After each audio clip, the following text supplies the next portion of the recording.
All right, another training week in the books. This is my 4-week out training montage, I guess you could say. And this is coming off of a deload week. So I was looking forward to starting to push some numbers. And I'm actually really looking forward to the finish line, just because typically in meet prep, this is where things get really tough. I feel really tired and achy. It's definitely the case. So I'm looking forward to just getting the meet over with and getting back to training. Started off the training week with some 6s of 450. I feel like these moved very, very well, so I was very happy about that. I am getting a little bit tired on some of these sets, as you can tell, as I kind of take my breath, but I really want to make sure that I'm getting really tight in my midsection, only because when I tend to get a little bit sloppy, that's when I tend to tweak things in my lower back. So if I need to take more time to set up, then I'm definitely going to do it. From there, moved on to more 6s of 265 for bench. And bench has been feeling pretty good, as I've been talking about each of these videos, but I will say that my left pec and left elbow have been feeling a little bit tender.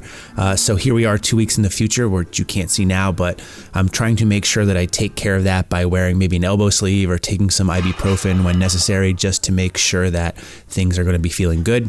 Here's my day 2 training. I actually ended up using the same weight for these tempo work bench presses, which was interesting because normally we don't use the same weight. So the fact that these are catching up, I think, is a potential good sign. But again, these still felt really smooth, and bench has been feeling pretty good for the most part, still benching 3 times a week.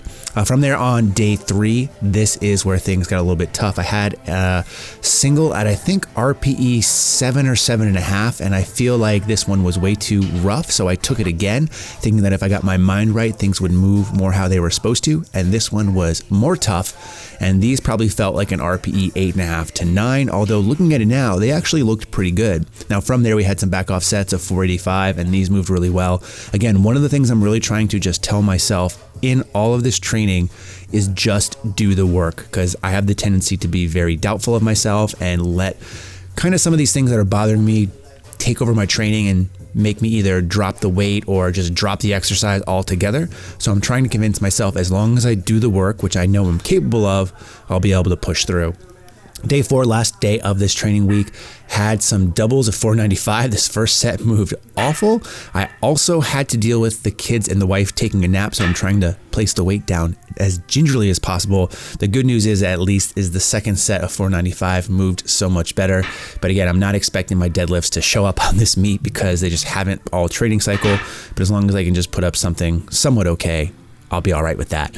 After those 2 doubles at 495, had some back off work at 405, and again, just making sure that I'm doing the work and placing the weight down as gingerly as possible before finally finishing out the week on the bench again with some singles at 295. And again, I feel like these moved very well. And that's going to be the wrap for the week. So I hope everyone has a good one. As always, thanks so much for watching. In the meantime, stay big.